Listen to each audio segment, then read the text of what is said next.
Well, let's get started. Today's message is essentially looking at the name of God. We already talked about the last few weeks that in the Bible, there's different Hebrew names for God. And we're looking at Jehovah, which Jehovah means really the only universal, eternal God. That's what Jehovah means. The God of the universe who created it. He's the one and only God. He always was. He always will be. Well, throughout the Hebrew Scriptures, we see names attached to Jehovah. And that second name describes an attribute or a character of God. And today's name that we're looking at is Jehovah Rohi, which means the Lord is my shepherd. So Jehovah means the eternal Lord. Rohi means shepherd, my shepherd. Now, that might seem odd to you today because in America, 2009, we really don't see a lot of shepherds and a lot of herds and sheep and lambs. But if you go to Palestine today, Palestine is still ruled by shepherds. They still have sheep. I remember when I went on a missions trip to Turkey, I don't know, about, 15 years ago, you can still see shepherds herding their sheep and lambs. It was really quite amazing. I mean, it still looks like if you go to the Middle East, it still looks like Bible times. Even in Pakistan, you'll see tons of sheep and lambs, and you'll see shepherds. So in America, you don't see much shepherding happen. But if you ever go to the Middle East, it still is seen today. And so these people of the Old Testament, when this revelation came about that Jehovah Rohi, the Lord is my shepherd, they kind of made a connection right away that, hey, yeah, sheep and animals, they need a shepherd. They need someone who's going to guide them to the right watering hole, that they're going to guide them to food. They're going to protect them from wolves and protect them from wild animals. They're going to protect them from thieves. They're going to protect them, right? So in that culture, people understood what Jehovah Rohi meant. The Lord is my shepherd. Now let's look at a few great passages that really magnify God's name for us. Let's go to Ezekiel 34:11, page 612. 612 in your Black Pew Bible. Ezekiel 34:11 through 16.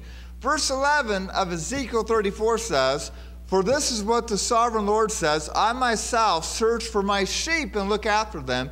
As a shepherd looks for his scattered flock when he is with them, so will I look for my sheep. I'll rescue them from all places where they were scattered on a day of clouds and darkness. I'll bring them out from the nations and gather them from the countries. I'll bring them into their own land.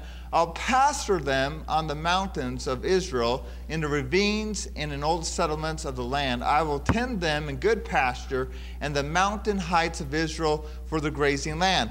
They will lie down in good grazing land, and they will feed in a rich pasture on the mountain of Israel. I myself will tend my sheep and have them lie down, declares the sovereign Lord.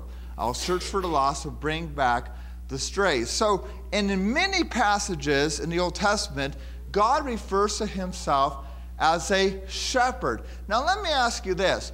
When you think of shepherd, what do you think of? Do you think? That takes care of his sheep. Now, is that a clean job or is that a dirty job? What's that? I would think it's a dirty job, right? Because, if your sheep or whatever you're shepherding gets stuck in the mud, you got to go get them out of the mud, right? I mean, you got to be able to go through cross country to find these sheep, these strays. And, you might have to dig to find dirt or to find water. It's kind of a dirty job. And, what's amazing is the shepherd loves the sheep and cares for the sheep so much that shepherd doesn't mind getting dirty. And likewise, if God refers to himself as a shepherd, then I would think God doesn't mind rolling up his sleeves and getting dirty. Now let me ask you this. Does shepherding appeal to you? How many of you are parents? How many of you know sometimes you have to do some shepherding work? Anyone say amen? Sometimes you get a little dirty. You get a little muddy. In fact, I first learned this when Maxwell was, 3 months old, and Michelle was sick or whatever, and I had to change Maxwell's diaper. And first of all, I'm all, how hard can it be? You know what I mean? I mean, come on now, you got those huggy things and the straps and the Velcro. And you don't even have, hey, Irma, we don't even have those cloth diapers anymore. You know what I mean? Back then, you guys had to wash those things, right? Nowadays, you just put it down the diaper genie and poof, it's gone. You know what I mean? You got to carry it out to the trash. But you hear what I'm saying? It's a lot easier.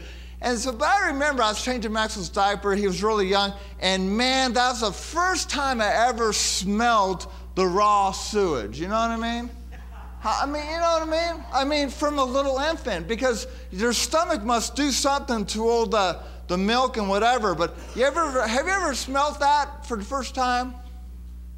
Anyone? I didn't do any babysitting when I was a teenager. You understand? I was never called on the babysit. So that was the first time. And really, after I picked myself back up from the carpet and composed myself and prayed to the Lord for strength, I was able to do it. But I think that was the first time that hit me that, wow, when you're a dad, sometimes you're going to get a little dirty. Things are going to smell sometimes. You know what I mean? Not only really, but metaphorically. Metaphorically, sometimes parenting is a dirty job. Things are a little smelly. And so every parent acts like a shepherd to their kids. So I don't think this is a concept that is foreign to us. If you're a small group leader, if you're in ministry, if you teach a children's church, if you are in care of another person, you're shepherding. So I think all of us are shepherding someone somehow. So keep that in mind as we continue our study. Now, the best passage that probably just nails the point perfectly, you all know this psalm, and you could probably all recite it verbatim from memory, and maybe if we have time, we could do it at the very end. But what psalm beautifully portrays God as being the shepherd? You know this. Psalm 23. Let's turn there really quick. Most of you know it, but maybe we have some folks among us who don't, and that's awesome, and that's great. So let's read Psalm 23, page 392.